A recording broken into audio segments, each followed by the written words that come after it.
They're off. Further Faster, the best independently owned outdoor store in the known universe. Whether you're heading out on climbing, paddling, tramping, or running adventures, look no farther than Further Faster for all your gear and expertise needs over the winter. But we're not in winter, we're in spring. And go check out their store. It's incredible. www.furtherfaster.co.nz for all your spring and summer needs, or head over to 57A Buchan Street, Sydenham, Otutahi, Christchurch. Andrew, if you're listening, you should probably play the jingle now. It goes something like, further faster, they're in Christchurch, Rocky is hairy and so is Badger, Jules is nice and Jacob is delicious, go to Further Faster now. Oh, further faster, they're in Christchurch, Rocky is hairy and so is Badger, Jules is nice and Jacob is delicious, go to Further Faster now. Dirt Church Radio. Episode 342 of Dirt Church Radio Trail and Ultra Marathon Podcast. Kia ora koutou, I'm Matt Raymond.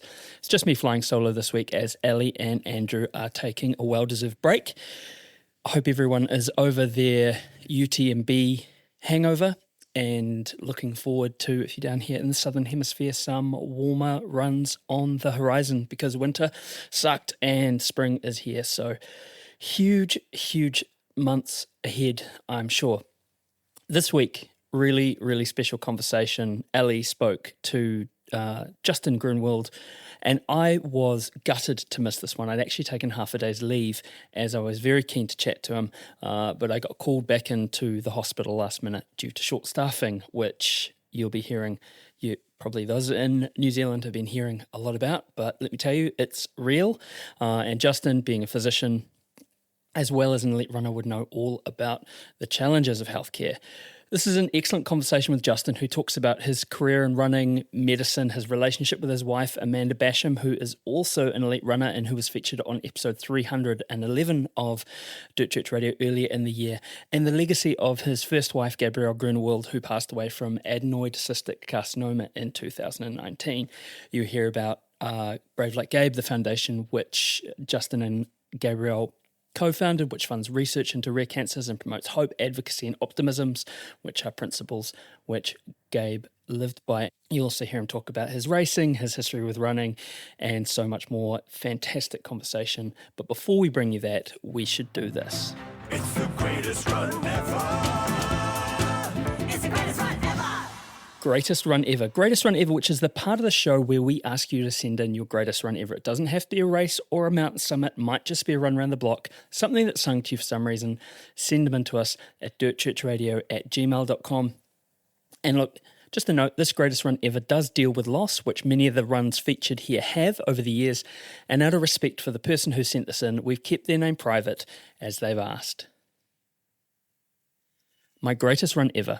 In hindsight, you often never know something's going to be the greatest day you get to share with someone ever until it's been and gone.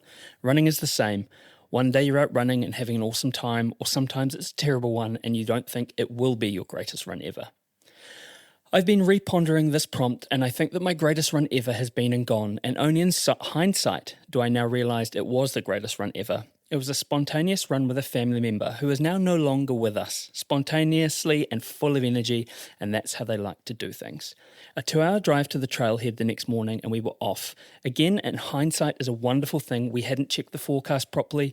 It rained the entire ascent up to the summit. Our soggy bodies climbed up and over the final lookout, laughing at the puddles we were forming, how we had the whole trail to ourselves, and how miserably cold we were.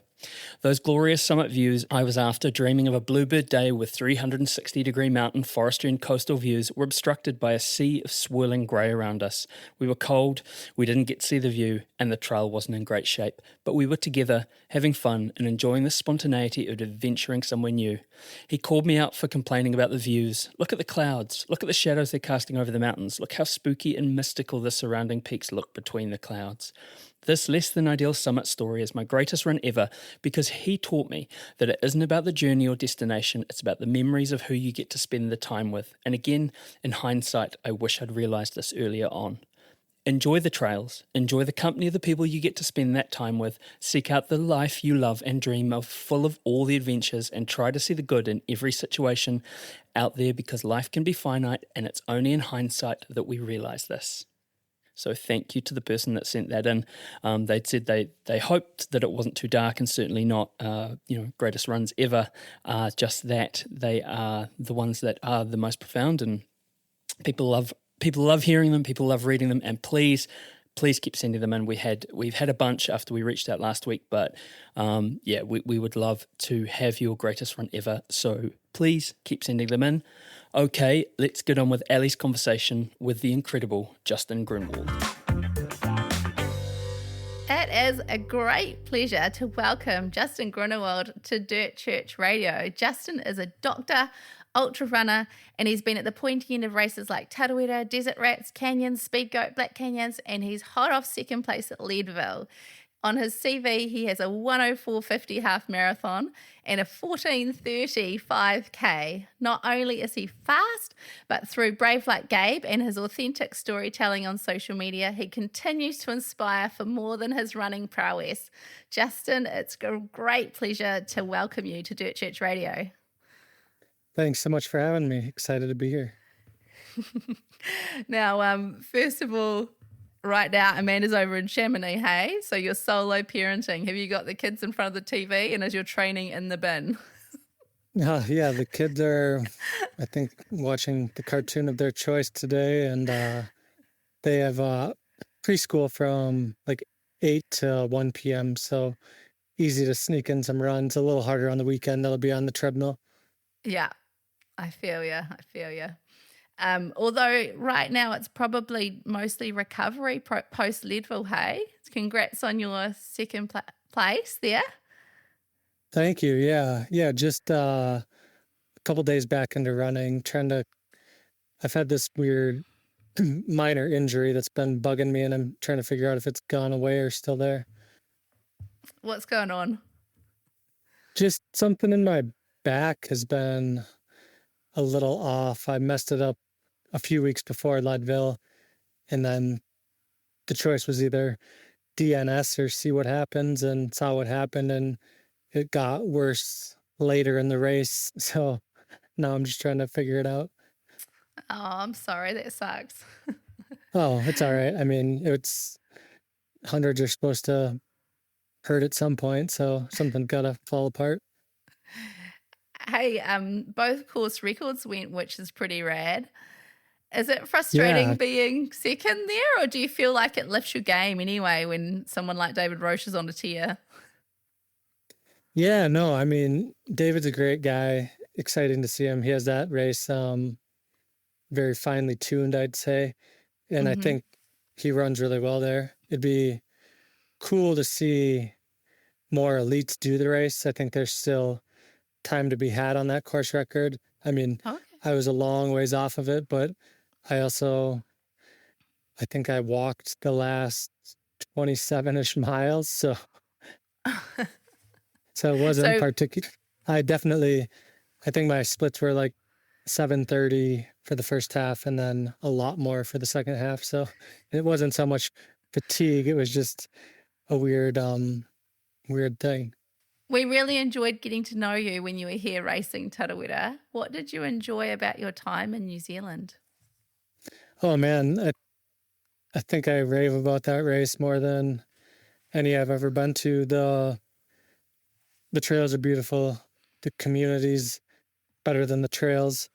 I think going somewhere where people authentically care about trail running, the people in it, brands involved, kind of everything. It was just a really cool experience. My pacer crew, Sean, I think he's a biology science teacher, and his enthusiasm and ability to give away a day of his life while he's a busy parent, husband, all these other things was pretty special and remarkable. And just his excitement for how my race was going it was top tier. I don't think I'll be back to Tarawera, but I don't think a race environment will match how that race felt.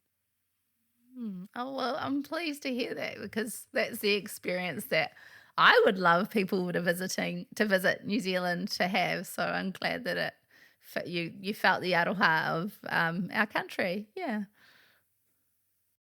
Yeah, it's a special, it's a special place, but I think the people are more special, which you can't say about too many places always. Yeah, I hear you. So other than Tarawera, you've raced all over. Do you have another favorite trail or race that you hold dear? I think every race is special for its own like nuances and everything. I think as we're leading into UTMB tomorrow, OCC, I guess tomorrow, UTMB CCC the next day, there's not a start line atmosphere much like UTMB anywhere in the world, and I can confidently say that.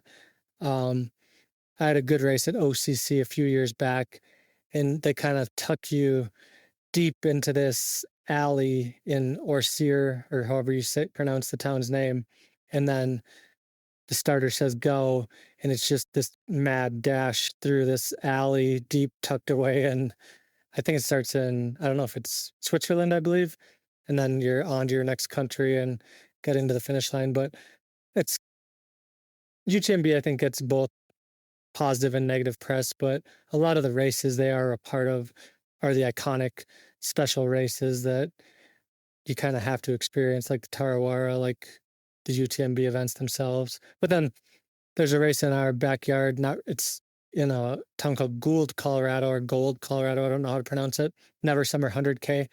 It's the most remote, beautiful, isolated run you'll do in your life. I ran that last summer, and it was just a gorgeous day. It had hail, it had lightning, it had thunder, it had hot, it had cold, it had moose, everything you could possibly come across. And it's kind of like a lifetime within a race. And the not runners put that one on. If you're ever traveling to the States and you want a high altitude, it's all at 3,000 plus meters, but it's absolutely pristine, gorgeous alpine lakes the whole way. That sounds amazing. And like for somebody that hasn't really experienced moose, are they dangerous, or are you just like, this is amazing, or what's the story? I mean, moose are wild. They're notoriously dangerous. Are they? Not something you want to mess with. So it was actually, you'll see many out there, but a bull moose is a male moose. And I think I was at 62 miles on the 67-mile race. And I had my timer kind of set to course record. So tell me if I was plus minus. And this moose and I had like a 5-minute standoff. No. And my timer went from minus to plus or whatever. So I had to really sprint in the last 5 miles. I was able to get it, but it was just like, come on, move. And he didn't want to go anywhere. What were you trying to get him to do? Like, were you making noises, or what were you doing?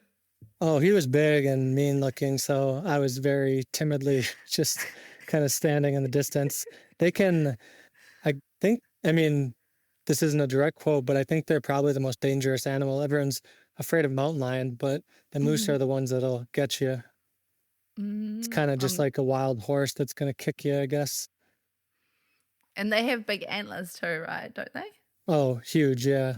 Yeah. Oh, so you were just quietly standing, like tapping your watch, like, come on, guys. Just waiting it out, yeah. Yeah. The course record doesn't matter. Everything, I think in trail, we fascinate ourselves with those things, but if you have a hot day, a cold day, a stormy day, like everything changes. So it's just the luck of the draw of what you get when you're out there for 12 hours. It sounds like an incredible environment to be in, though. And so is it one of those more kind of grassroots events? Yeah, super grassroots. I mean, you get to the finish line and there's a guy grilling burgers and they have bubble water, beer, and a cookie, and you can make your way out of there eventually. Sounds good. Hey, between medicine, parenthood, and ultras, you don't really pick easy things, do you? What's something that you like to do that's actually relaxing amongst all this hard stuff? I mean, kids are both stressful and relaxing. There's no greater reward in my life than just getting to dad. And the girls and I think we're a little over a week into our solo stint. So going on little hikes with them. They have a make-believe garden because we can't keep plants alive. So it's mostly made of rocks and shells and dirt, but we tend their fake garden most nights. Someday we'll have a real garden. And those are, I mean, the things they say and do are pretty remarkable and special, and it makes my life wonderful. I mean, they've got two very active parents. Do you think that the girls will be into sport as well? Oh, I mean, they're wildly competitive, almost scary competitive. Last night it was kind of storming here, but they put their rain boots and their ponchos on, and they wanted to sprint to the end of the driveway and race each other in back. And they're too close in age that it's scary competitive. Who's that? Who's the most competitive? You or Amanda? Who are they getting that from? Oh, I think their mom, probably Amanda. I'm kind of like, I love running, trail running, competing, but I also kind of love the art of it, the piece of it that's not competitive. I mean, I look forward to being a mid-packer and jogging and enjoying myself, but I'll use my talent and ability while I can to be like a sponsored runner and all those things. But she's live or die by the run. She's hardcore. Yeah. I'm keen to hear your thoughts. So she's lining up for which distance at UTMB? She's doing CCC this year. She'd done UTMB the last year. She had a unfortunate fall in the night, but other than that, the whole family was there to watch her finish UTMB. I think she was 18th or 19th year before. And then historically, before we met, she was second at CCC. So I think she's excited to get back to, she really doesn't like night running. She never has. And that's kind of the crux of UTMB. Oh, hopefully she'll go well at CCC then. I'm looking forward to seeing how she goes. Yeah, I'm sure I'll be up all night when she's out there. So then get to parent the next day. Oh, it's tough. It's not easy. The coverage is getting better though. Hey, like I know from personally following friends doing it that I've woken up at like 4 a.m. and been like refreshing the app, like how are they going? So it seems to just be improving year on year. Yeah, even if it's just watching that silly dot move across the mountain with the initials or whatever. But yeah, it's hard to sleep when, I mean, I care about Amanda a lot, and I know how much she cares about running. So in turn, I have to care a lot about her running. You have to live with it too, like all around it. So, and we know how stressful it is building up to a race and how much pressure can be put on it. And then, you know, the post-race joys or funks that can happen as well. So, totally. Yeah. Which is good, right? Like it's a good thing to have in a partner to be able to understand that. Oh, definitely. Yeah. One thing that I was curious about is, have you ever, you know, like obviously you're a medical doctor, but have you ever thought about just focusing on being a pro runner? Like, do you get jealous of seeing the pros just kind of lounging around on their couches, recovering and scrolling Instagram? And you're like, dude, I'm here working these big shifts, or like, how do you feel about that? I mean, over the years, I guess I've thought about that a fair amount. You add a quite taxing long-hour job on top of parenthood, and that's kind of the gist of it. But I really don't. I never handicap myself going into a race. I know, like, the sport's been so wildly professionalized in the last 5 years. It's almost professionalized, in my opinion, to kind of a gross place where, no offense to these teams, but they're like, I don't even listen to podcasts anymore because I can't take it. But like these brands teams are spending months at every big race, whether it's Canyons, UTMB, Western States, and they have a chef, they have a masseuse, and it's like, if you need that, it's great. But if you have a bad day and you have that, I hope you can sleep at night. I'd rather go in my scenario, because they're not all going to have good races, and they never do. And they're racing against each other. And I'm friendly with everyone. Everyone out there is great, and I'm inspired by them all. But I'm a need to do stuff person. If I have 2 days off, I'm driving Amanda crazy, and I'd probably be doing what they're all doing 170-mile weeks and spending hours in the sauna. But I'd rather, if I was working in an office, like in finance, like in something, I mean, you can give back in many different jobs, but if I was working a job where I felt I was doing less for humanity, I guess I would probably have a different perspective. But saving lives and keeping people alive is pretty cool. And that will always outweigh winning to me, because it's just different, I guess. I think it's absolutely fair and understandable, and it's an amazing role that you get to fulfill in people's lives. And I'm sure there's so many people out there that are really thankful for the role that you've played in helping them when they've been sick or yeah. Yeah, it's funny. I just this past week I help cover some rural hospitals because we unfortunately just don't have enough doctors in America. So I'll cover like 6 rural hospitals from Colorado via telemedicine, and like 3 of the ER doctors I've talked to have congratulated me on Leadville. So it's like it's remarkable to me that they even know that that's going on, and they're all like, "Oh, I followed it all day." And everyone has this, not that they're lay people. I'm sure they're like great runners, and I don't know them even, but they probably trail run and do all the stuff, and they're all awesome, like super nice people. But everyone has this idea that Leadville is like the end all be all. And I'm like, this is probably like, I got second at Leadville. That's awesome. But it's definitely not my best result by a long shot. I guess it's just one of those really well known and followed races though, isn't it? Totally. Yeah. And I'm very grateful to have hung on for second. And I think the fast pace caused a lot of DNFs and people to blow up. So that's like, it's all a gamble in today's sport when people are like, if you followed Western states, a good friend of mine, Chris, got second, but it was like maximum carnage to 50 miles. And like the people that were there at 50 miles added hours to their race because it was just non-sustainable. But if you hang on, you hang on. Mm-hmm. Yeah, we chatted with Dan Jones just after Western, and I was kind of like, what's it like? You know, are you trying to keep up with them, or are you just running your own race? And he's like, oh, he's obviously in the mix. But yeah, he was just like, let them do their stuff and I'll run my race. And it plays off for him. Yeah, he's a phenomenal athlete. But the fact that like, if Dan Jones can't hang, that's pretty crazy. Yeah, I know. Hey, what are your picks? I'm keen to hear. Like, obviously, he's decided to line up for the big dance at UTMB.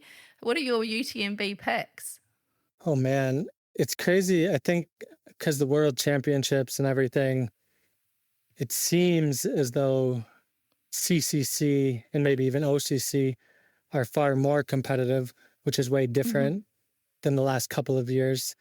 Obviously, if you're not picking Courtney and Ruth, you're not following sport. I mean, no offense to any other women. There's a ton of great women. But I think in the last 3 years, like obviously Courtney, I don't know if I've ever seen her lose outside of medical hardship. And then Katie's not there, but Ruth, who I got to meet at Tarwar in New Zealand, I mean, she's a very admirable athlete and phenomenal athlete. So I'd love to see her have a good night run through the night, hopefully like with Courtney, and really put the gears to each other as the morning sun rises.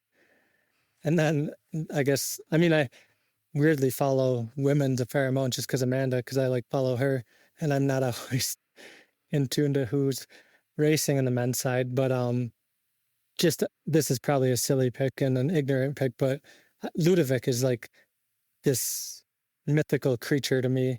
And if he can do something, a podium at UTMB after his hard rocks, like he's just, there's grit. And then I think you could just put his name next to it in the dictionary at this point, but he's a phenomenal athlete on top of his grit. So I'd love to see Ludo win, I guess. I don't know. He's won it before, I think. I think he has. I'm a bit like you, and I follow the women's races more closely than the men's. Yeah. But I'm interested to see Jim Walmsley lining up for OCC, something a bit spicier for him too. Yeah, I think he'll have a good day. I mean, his bounce and ability to run, I did OCC, I think 3 years ago, and it'll suit him well. He can push the climbs and cruise the downs. The Euros are all less inclined to climb and more inclined to push the downs. So I think Jim, much like Eli Hemming last year, can really get it going on the ups and hang on the downs. And what are your hopes for Amanda? Honestly, that race, I think, is far and away the most loaded race that I've ever seen on paper. If you look at the list, and you never know who's all racing, and obviously I'm just hoping she can have a patient day and make her way. Like, I think top 20 in that CCC women's race is a phenomenal result. Like, you're a world-class sponsored runner who deserves to be sponsored. And that's top 20, assuming 15 to 20% attrition in the women. But if they all finish, and some years they do, then like top 30, I think she'd be incredibly happy with top 10. But it's like, I mean, I don't know if I've ever seen Tony McCann lose since I've been in the sport. There's just some people in that race that, again, much like Katie, Courtney, and Ruth, over the 100K and shorter distance, they don't lose very often. I guess it's just a case of run to your best abilities, Amanda, and hang in there like Dan Jones did at Western and see where you land.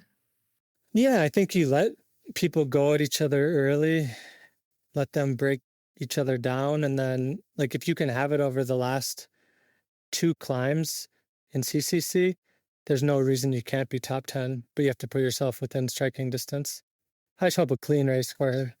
Yeah, she's really experienced too, so I can imagine that she'll execute really well. Yeah, totally. And I think the men's race is just going to be a war of attrition.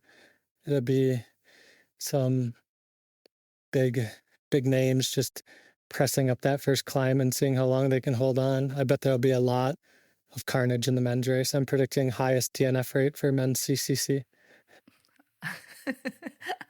I don't like to wish DNF upon anyone, but I think it's just going to be hang on until I can't for a lot of, I don't want to say the egos, but the people that are, I think there is a lot of ego in that CCC race. Yeah, I don't think it's changed. Like, we went to Chamonix in 2016 and watching the way that those guys at the front are racing, it's absolute carnage. It's kind of like, yeah, they're just really revving that, you know, pushing the red line as much as they can and totally seeing where they land. And it's great. Take your popcorn along. We kind of touched on it before, like, because I was going to ask you, you've been involved in the running scene for a long time now. What do you think about us? What are some of the interesting things about where our sport's heading, and if there's anything you'd like to see improved in our sport? I mean, I think everyone wishes drug testing would be improved. I don't like to, coming from more of a road track background, I think everyone's assumed guilty until proven innocent, but there's no real way to prove anyone innocent. So I don't carry that skepticism to it, but the money has definitely gotten to a point where we need higher security blankets. I mean, people are making a lot of money trail running, and to not test is crazy. Like, I don't even think Leadville would consider testing, which is unfortunate, but it seems like Lifetime is for profit. No offense to them. I mean, that's the American way, I guess. But I think people could do a lot better with that. I think we're at a very scary point in trail running where it's kind of getting inhibitive to entrance, like thinking, oh, I need to take in this. I need to wear these $300 carbon-plated Piba foam shoes.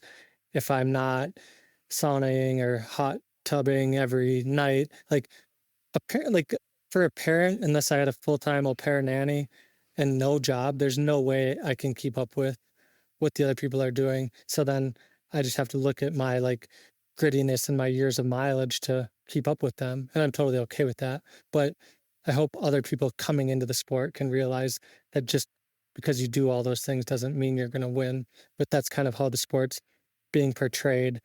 Like, I worked with the feed last year.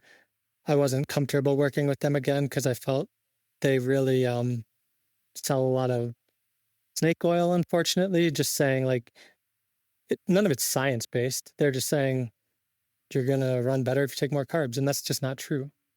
I think we're at a point where a lot of people are chasing those 1%ers, and for Totally. like a large majority of us, it's just not worth it. And I mean, like you've mentioned, you're a busy parent, so Speaking of busy parent, I think I have an angry kid screaming at me. Can I do a very fast milk break? I'm sorry. We unfortunately live in Colorado, and Amanda's parents live in Oregon, and my parents live in Minnesota. So we are quite isolated, which has been another, I guess, stress or strain on Amanda, because we choose to live up in the mountain where it's beautiful, but she's ready to move to town and re-enter society after the pandemic and all those other things. it's so tricky, like trying to meet everybody's needs and parenting a young family. So I can understand, especially when family's far away, how difficult it can be when you've got young kids and trying to manage all the things. So we'll go back to where we were. So being a busy parent, and as we've just proven, and training, what do you think? Like, so people are getting caught up on these 1% of like, I need to get, I don't even know, my top pet hates are like those sparkly headbands and nasal strips and, focusing on that sort of stuff. What are the big things that people should be focusing on in their training? Like, you're obviously managing a job, parenting, and being an elite runner. So what do you think the bulk of the, how people get their bang for buck when it comes to training to be really good? Honestly, I mean, I think at the end of the day, there will always be like a nuance of whatever, whether you call it like God-given talent, work ethic, and grit, those things. I think I've actually learned grit over the years, which I'm very grateful for. But learning that, and maybe that's parenting and working a long job and working 36-hour shifts and all those things. But the biggest thing I think is finding something that makes you happy, like being happy doing it. And I don't know, it's like I took 8 days off of running, which is a long time for me after Leadville, because I was trying to get this like back issue worked out. And granted, I'm solo parenting, and running's a good stress reliever, all those things. But I've never wanted to run so much again in my life than Monday when I went for that run. And it was just so nice. And I can like walk with the girls outside and stuff, but I think you get those like endorphins. But I'd run unhappy. Like when my first wife passed away, I was like, I'm just going to be the best trail runner in the world because I've like dealt with so much pain. And like I set some phenomenal like VKs, those things, but no one really cared about those at the time, nor did I. Like I wanted to run 100Ks and 100 miles in Western States. And when you have that emotional lability and like deep down sadness or unease, it breaks down during 100K or 100 mile. It always breaks down. Like you can only bottle that up, that like high intensity for a 10K, a half marathon, like something like that. You can't turn it into a 10 to 14 hour race, in my opinion. I mean, I'm sure some people do, but finding happiness and getting happiness out of running goes a long way. Yeah. And I think I've often said, people try and claim that running is therapy, and it's not therapy. Like it's so good for you and it's so wonderful to do, and it's a great outlet. But if there's things going on mentally, that running isn't the be all and end all, and often it gets found out in those really hard times. I've found anyway with coaching. Totally. And like on top of that, like when we were talking about the elite and in the need to live this pristine, like monkish life to be competitive and not have a job and socially isolate and run a ton of miles. Like I worry about that when it doesn't go well, because I think a lot of those athletes are dependent on it for happiness. And if it's all you have and it doesn't make you happy, then what do you do, I guess? Maybe leave the sport, or I just hope people can find happiness in the sport that's a real happiness and not just based on results. Yeah, it can kind of consume people's identities, and that's where, like it's good to have those other things that keep you real. There's more stuff going on in the world than just running, even though we like to think there's not sometimes. Totally. You've touched on it, and I really want to honor Gabe. So I want to kind of talk about Gabe and introduce her. So Gabe was an elite middle distance runner. She was the 2014 US indoor 3,000 meter champion and a fourth place finisher in the 2012 US Olympic trials in the 1,500 meters. She battled adenoid cystic carcinoma for over a decade, founded the Brave Like Gabe Foundation in 2018, and passed away in June 2019 at age 32. And the Brave Like Gabe Foundation has granted over $2.25 million, I believe, since 2018. She seemed like she was an amazing, tough, authentic, transparent human. And I remember being touched by her story when I read articles about her detailing her cancer battles years ago now. So I just thought that would be really kind of nice to acknowledge and mention, that she reached me in New Zealand. As someone who's experienced grief, I just want to acknowledge that although it's now 6 years ago, I'm sure there's still moments and times when things feel really tough. And it would be remiss of us to not recognise and honour her story alongside yours. You became a widower so young.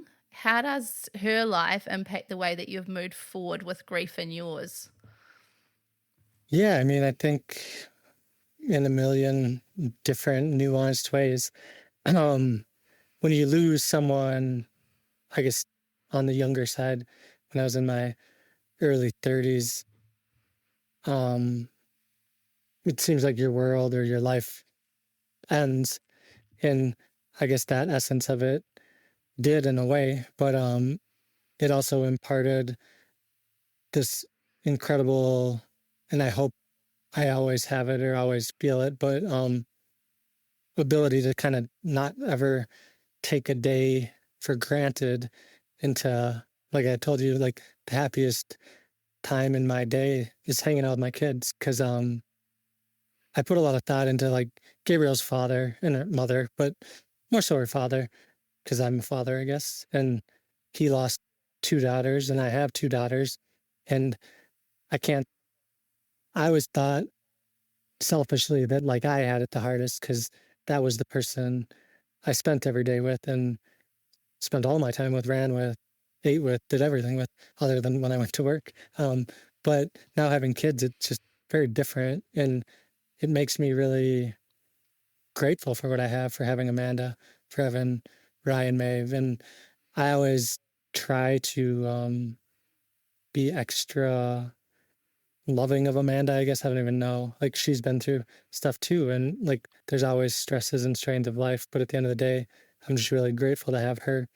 And Gabriel taught me a million things, whether it's hopefully an ability not to give up, or her least favorite phrase in the world was, it could always be worse, because at some point in her life, it couldn't be worse because she passed away, I guess, essentially. But obviously as an athlete, she was this world-class performer who dealt with a lot of outside activity while she got to live the life of a professional. She was diagnosed prior to her professional career with an incurable cancer, and kind of used that as, I think, fuel for her fire and how to make every day meaningful while training and just in life. And I think I carry that forward both in training and in life. And I think one of the beauties of it is I get to run every day, or most days. I mean, I could probably run every day. And I really try to find enjoyment in every run, whether it's a miserably blizzard day. I think if you can find some sort of enjoyment in it, it goes a long way. So that's the main thing she's left me with, just being grateful for what I have and get to do. It's a pretty huge gift to give to someone too. I have a friend who lost her husband a couple of years ago, and she's now finding her way forward with a new relationship. And she's talked to me about the things that people have said to her and how difficult it is. And I've read an Instagram post of yours, I think that must have been around the time when you were getting together with Amanda. What advice would you give to someone who is in that position, who's trying to move forward with grief and people's opinions on moving forward? Yeah, I mean, I think it's both an incredibly necessary thing to do, but also an impossible thing to do. I think finding new love never diminishes a love you lost. And I think it's really interesting because I think people that have gone through different types of loss, like the loss of a parent, not so much like your partner, or the loss of a spouse in a different way, like through divorce or not, just unhappiness in those scenarios. I think they all judge everything as the same, and sometimes maybe judge you losing your spouse and them losing their life as like a failure of your marriage if you're moving on. Like, but I think the wedding vows you say to someone are essentially until death do us part, which it's death is a conclusion. Like, I still look to Gabriel, think about her every day. My love for her has never changed. And I think her ability to instill the want for happiness in me after she was not on the earth anymore, like, allowed me to maybe move rapidly onto Amanda. But Amanda also found me like I mean, I can't even, if I would have had to go through a pandemic without Amanda in like a bad place in my head after losing a spouse, I don't know what would have happened. So the way the stars aligned or whatever aligned could never be made better. But everyone moves on in their own time. I mean, my grandmother, who passed away shortly after Gabriel, as odd as that is, but she was my favorite person in the world, my biggest fan. When I was in college, I had some hard years because I was deciding if I would be a pro runner or be a doctor. And I ultimately, I guess now I get to do both, but at the time it wasn't really conceivable to do both. My coach thought getting C's was fine, but if you want to go to med school, that's not fine. So I kind of chose studies over running for a short period. And I'd tell her, like, I hated running kind of because I couldn't be as good as I wanted to be while still striving for the academics I wanted. And she always was there for me. But interestingly enough, she adopted my mom and her brother, and her husband passed away of lung cancer when they were 2 or 3, and she lived until 101. So she would have been in her 40s at that time, and she never remarried, never really looked for love again. And she was this like terrific ballroom dancer who had a cocktail every night and just a very social, but she had her love and she was happy with it. And then she probably was so consumed with being a single mom and 2 kids at the time that there just wasn't time for anything else. But that's her path. I mean, everyone has their own path, and mine's a very stark contrast to hers, even though she was basically my favorite person. But I don't think I'm a dependent person. I'm dependent on Amanda for a ton of stuff, and she keeps me in check and keeps me moving forward. So I completely need her in my life, which, I mean, maybe that's sad or pathetic to say, but I needed her right at the moment we met, and she's been the best thing in my life since the moment we met. And I think if you find that, regardless of what, I've had horrible comments, the most disgusting comments you couldn't even imagine said to me or messaged to me, and the happiness will infinitely always outweigh anything said.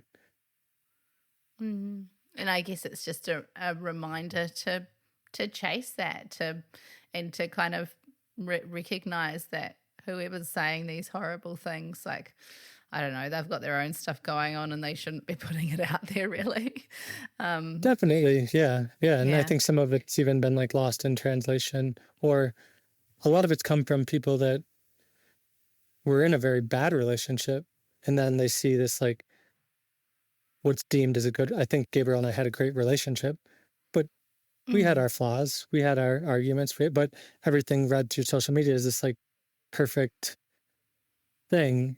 And then they're like, how could you move on from that? And it's like, I didn't move on. I kept going. Like that wasn't an option. Yeah. And I'm sure she crosses your mind a million times, since she's passed away. Totally. Yeah. And I guess the beauty too is, I think, did I read something like Amanda had lost her brother? Was it? Yep. Amanda's brother passed away. Yep. Shortly before Gabriel had passed away, actually. So I don't know if she knew intuitively or somewhere in her heart or brain how to like help me in my space, but she was perfect from day one, whether it was asking about something or not asking about something or just going on a silent run together wherever we were. I think for people that have experienced deep grief like that they can recognize and kind of understand the way that you move forward with it. And that's probably been really helpful for both of you with your different types of grief. Yeah, definitely. We got to talk to Amanda in episode 311, and you guys have got two beautiful girls. So I'm keen to hear a bit more about what she does bring to your life and running, because I can imagine she's probably quite the inspiration for you as well, and just how you guys juggle being elite runners and parenthood. Yeah, I mean, honestly, I met Amanda at Bandera 100K 2020, and the first time we met was going on a shakeout run the day before the race, and she struck me as this. I didn't know who she was. I'm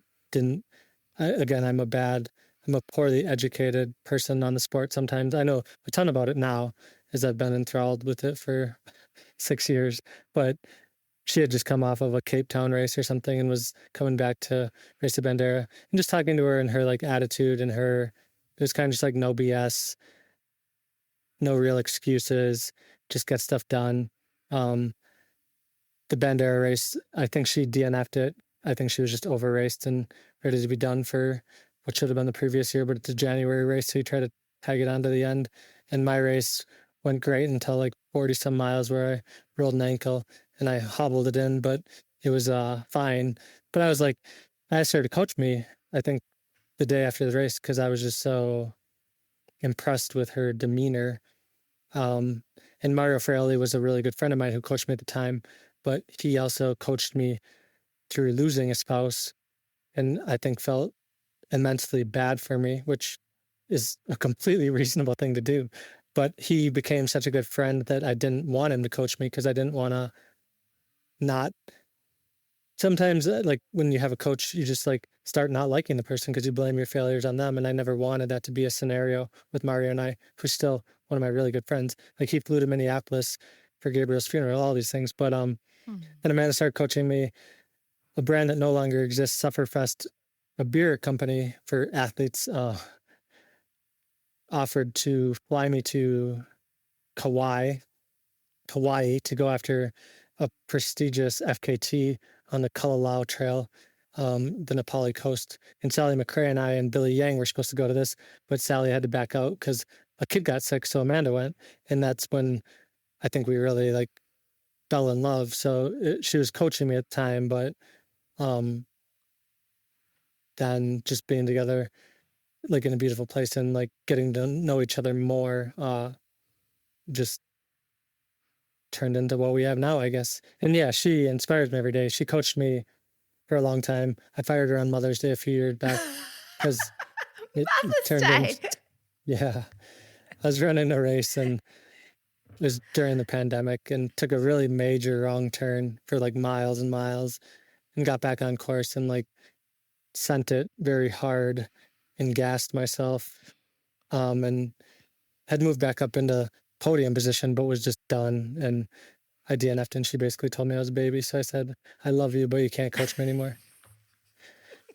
But then she restarted coaching me, and then just recently I started self-coaching just because, I think she's the best coach in the world, but she took on a group of women to try to like decrease barriers into the sport. So it's a very low cost kind of sponsored coaching gig, coaching 10 moms who frankly probably don't have time to run, but they get like shoes and other gear.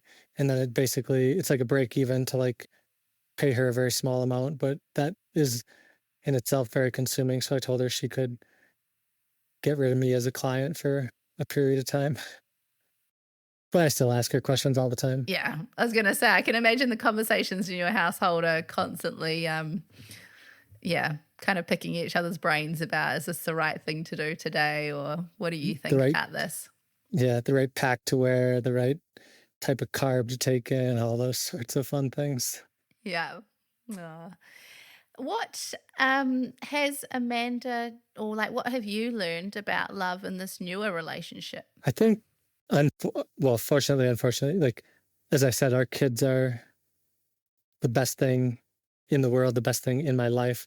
But we had Rylan a year minus 2 days after the day we met, which is great and incredible. But we've been on one date, and we went to one solo miserable race in the UK, the Arc of Attrition, where we were both miserably sick, and it was awful because our kids had been sick for months, and we were like febrile on the flight over, and it just wasn't the kind of honeymoon you'd want. But I think we just don't have a lot of solo time. Like, we're isolated, we're constantly parenting, we're constantly running. When you're both doing 4-hour days and juggling 2 kids and don't have childcare, we just don't see each other a lot.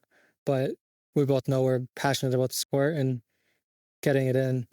And I hope we can go on a real solo date night someday. I hope that for you too as well. I think it's probably the dream for most parents, right, of a young family. Totally. How has your work as a doctor impacted the way you view running, endurance, and the challenges that arise in races? Oh man, I think sometimes like the knowledge of it is a bad thing because you're like, this hurt, could it be that? But I try not to like hypochondricize the small things. At the same time, I went and saw a back specialist on, I think, last Friday. And it's the first time I've gone to a doctor myself in over 20 years, because why would you go to a doctor if you're a doctor? But you really should. So it's really poor form on my part. But the other, like, it's a little bit of a liability, because if I see someone down, I feel this true obligation to stop. But I think as a human, you should probably feel that obligation.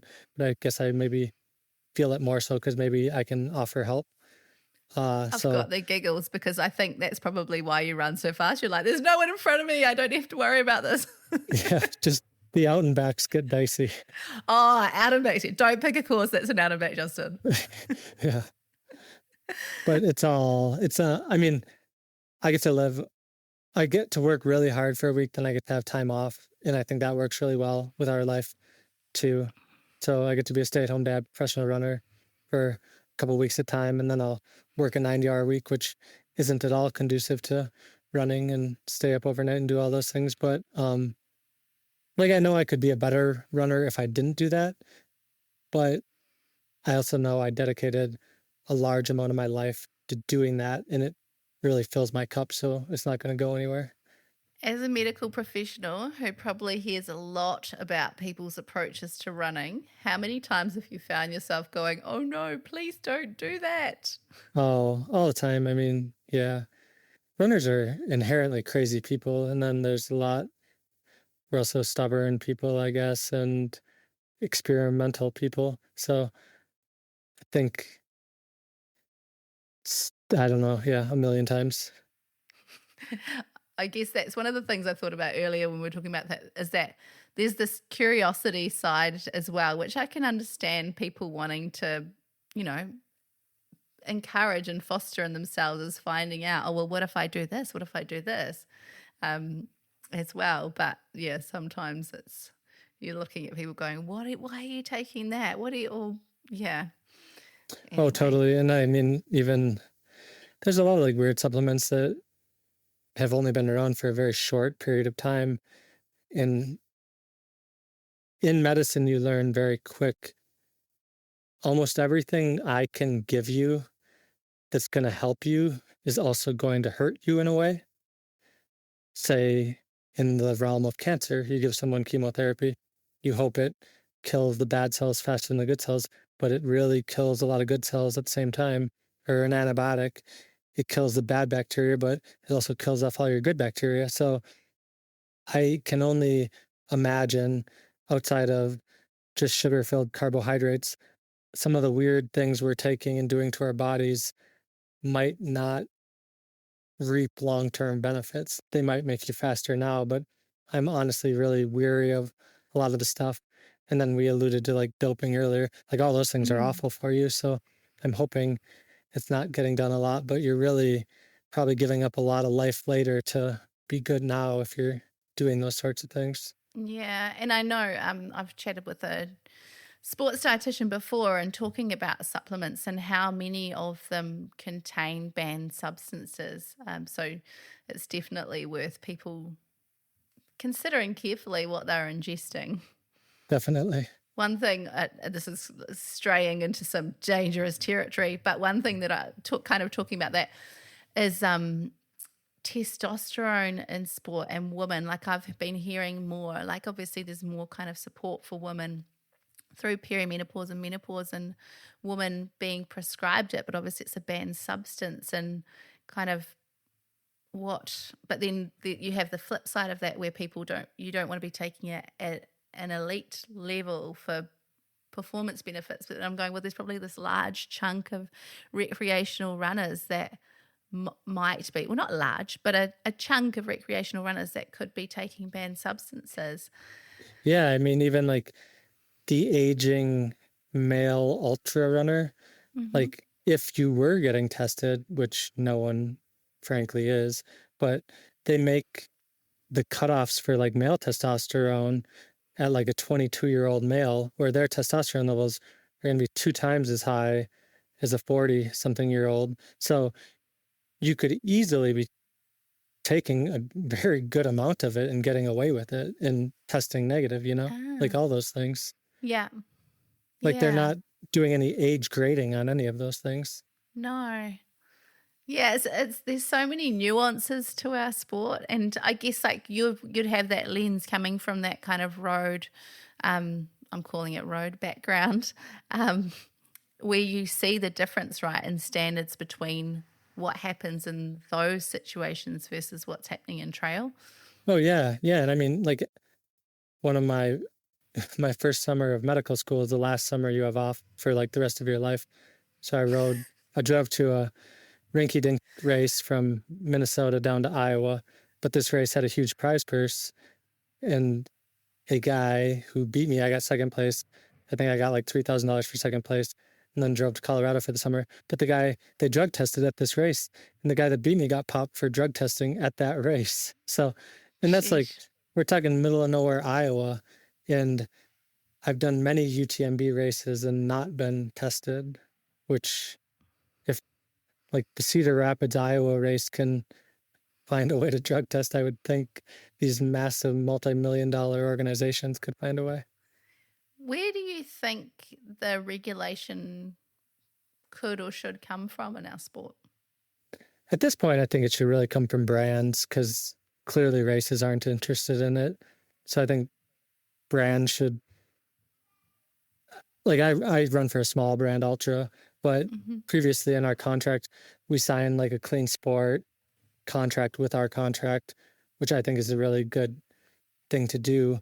But that's not going to catch a doper. But I think brands should pool a bunch of money into hiring USADA, WADA to regulate the sport.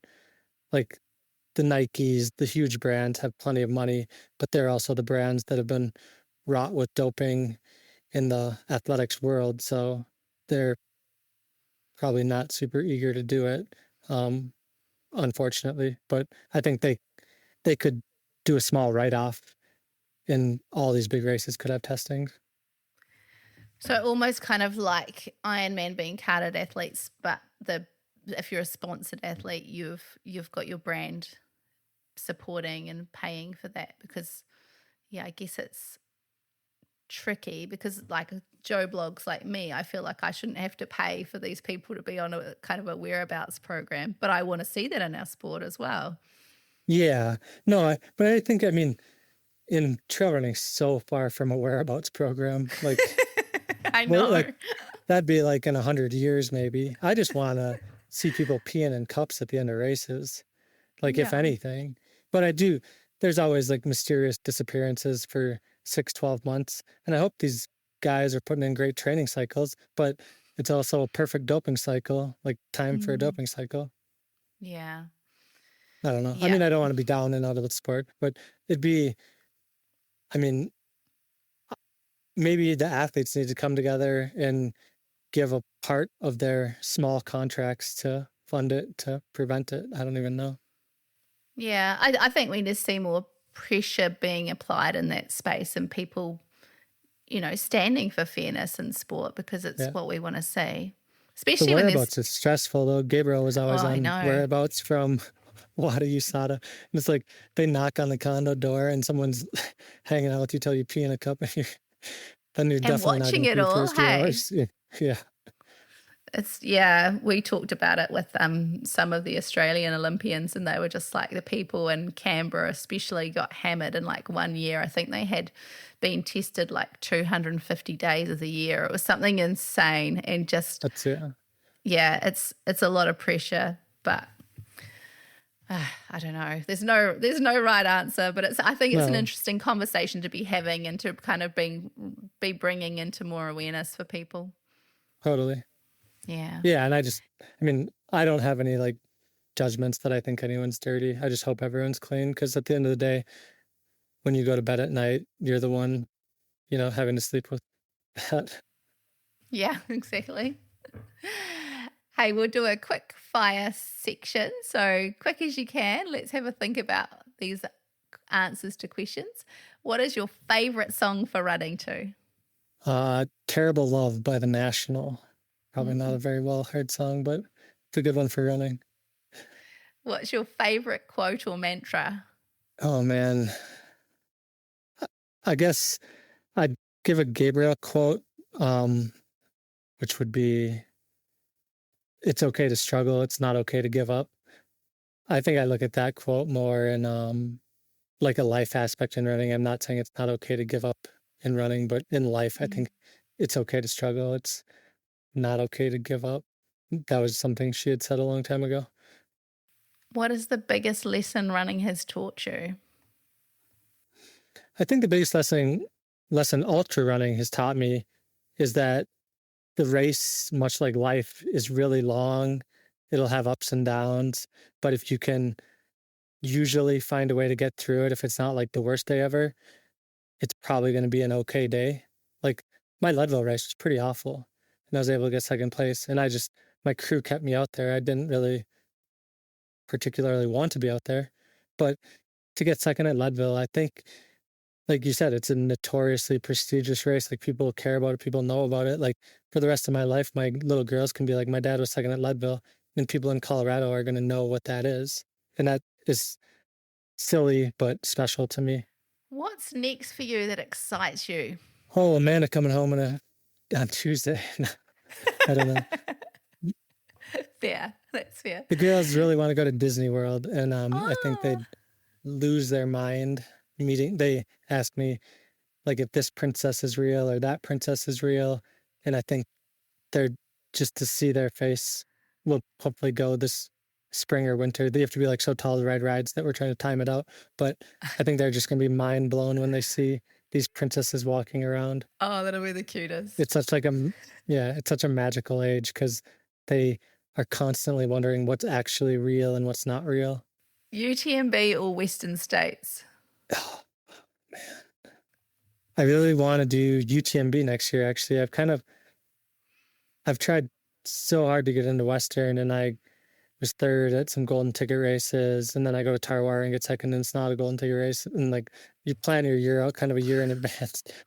And I think Western States, I think so fast now. In UTMB, I think you can still like get through some things while you're out there and have an okay day. I think Cody Lind this past year had this like crazy good UTMB, and I don't think he was on anyone's top 20 radar, but he just kept going when probably the 50 top ranked guys all DNF'd, and he got sixth place. And that's not to diminish his sixth place, but it's just like Western's not really like that anymore. UTMB is 10 times deeper than Western. Western has 14 to 16 good men and women, and then once you get the DNSs, it might even be a little less.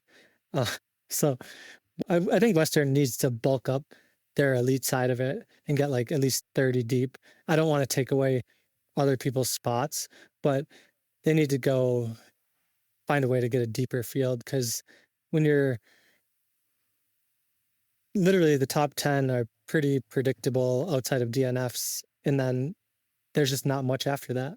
So maybe we're going like 3 golden tickets at races rather than 2. Yeah, that, and maybe a little bit. I honestly think there should be like, if your score is this, I mean, I think UTMB indexes are fairly bogus, and like they go down if you don't run UTMB events. And some people that I've beat that I don't think have raced in like 3 years have a higher UTMB index than me, and I have no idea how that happens. So like, clearly there's some like stuff behind the scenes with UTMB indexes. But I think if you have like a high enough score or a certain resume, you should be able to like be given a spot from Western. And they do that a little bit. Like Amanda may have a buff spot for next year, which would be great. But the golden ticket races, it's significantly harder, in my opinion, to be top 2 or 3 at certain golden ticket races than it is to be top 10 at Western States. Because every golden ticket race, not exactly on the like top 3, top 5, but every golden ticket race is substantially deeper than Western States is. Outside of maybe Tarwar, just because travel, logistics, and like Dan Jones always has a golden ticket already. So He does. And Ruth's pretty good too. yeah, and yeah, exactly. I mean, Ruth's phenomenal. Beth McKenzie that was over there. Like there's a ton of really, really good athletes over there. Yeah. Like phenomenal athletes. But a lot of them don't even end up running like Tarwar, or like maybe they'll do the 50 or the miler or something. So I think like more like the travelers try to travel, because a lot of those people maybe not even be interested in Western States anyway. And you guys have so many other cool races. We do. So like this obsession over the golden ticket gets exhausted sometimes. But I may be back there running the 100K. I really want to do the miler. So cool. Yeah, that'd be, if Amanda didn't get the buff spot, maybe she'd do the 100K and I'd do the miler and ask Sean to help me out again. Okay. Oh, that's exciting. Well, Sean's actually signed up for the miler. Oh, man. Yeah. I'll ask But his I'm kids sure we to can hang out. find someone. Yeah. Evie and Hadley will help you out. Hey, what's harder, a night shift at a hospital or the middle part of an ultra? Oh, man. It depends on the night. I mean, thankfully things have settled down and it's not as bad as it was, but mid-pandemic, I might have been telling you the middle of an ultra. Nowadays, I'd probably tell you a night shift, because you find a groove and just get moving. Either way, I probably consume more water and calories in my ultra than I do on my night shift, because it's kind of, you just run around for 12 hours. But Believe that. they're both taxing and enjoyable in their own ways. And we come finally to the question that we ask every guest that we have on Dirt Church Radio, and it is, Justin, what is your greatest run ever? Oh man, my greatest run ever. It's greatest run, I guess from a personal growth standpoint, it wouldn't be a race. It'd be a couple winters ago, I was grappling with like sponsorship, the elite side of running, and like the love of running. And it was like a beautiful January day here in Boulder, and I went up on my normal route, in the deep snow and the way the sun was like moving through the trees, I kind of just realized I was possibly going to be between sponsors or unsponsored. And I thought I just had this really amazing year. But when I was standing or running, I decided none of it really mattered because I really, really love running. And whether I have a logo on my chest or free shoes, I'm going to do it regardless. And it was really a kind of freeing moment for me where it doesn't matter if you get paid to do it or you pay to do it. It was just so enjoyable and I loved it. And then it didn't matter anymore.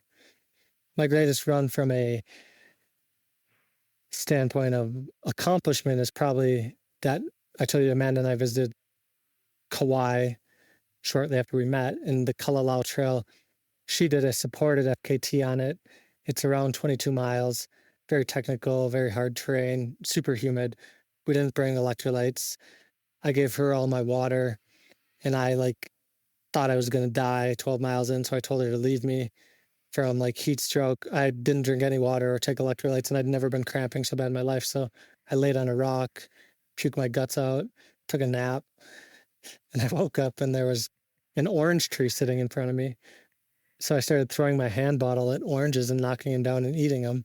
And I walked my way out all 12 miles back. And there's the only orange tree on the whole course, the whole stretch. So I don't know if it was an hallucination, imagination, or real.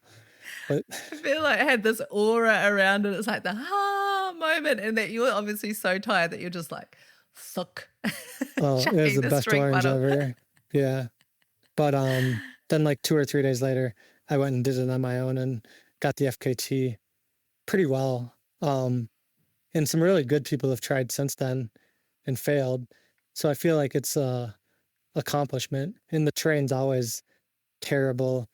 And they tell you not to go if it's going to rain because this river will block you off on the far side of it. But the fact that I was able to learn from my mistakes while trying to pace Amanda and getting dropped by her and come back and get it a couple days later, it was kind of just a very ultra type thing and kind of a special day. Sounds good. I like both of those situations, both quite relatable.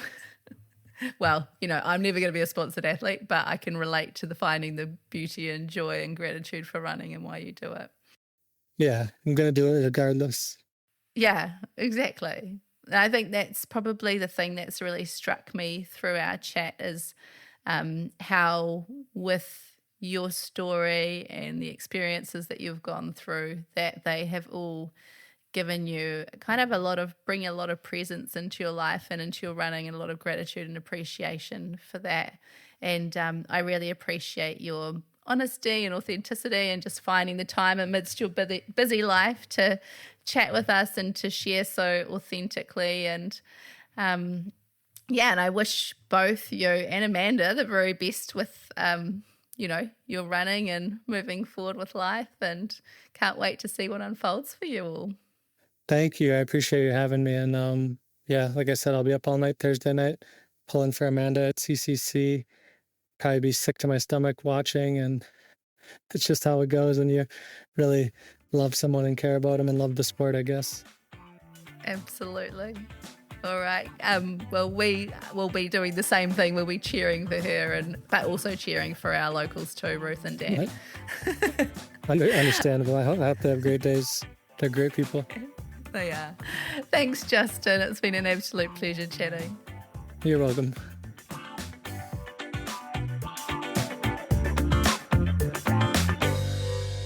Dirt Church Radio is presented by me, Matt Raymond, with Ali Pottinger and Andrew McDowell. We're on all the podcast platforms, so follow, and give us a rating. It helps. We're on social media at Dirt Church Radio, or you can email us at dirtchurchradio@gmail.com. Don't forget to sign up to our Substack for a weekly newsletter and Aid Station podcast, and don't forget to write in with your greatest run ever. We'd love to hear from you, and you can read them on the website too. Thanks to our supporters, Further Faster, That's It, Squadron, and our Substack subscribers and the DCR Aid Station crew. Stay tuned for our show in 2 weeks when we have another amazing guest lined up. Mā te wā.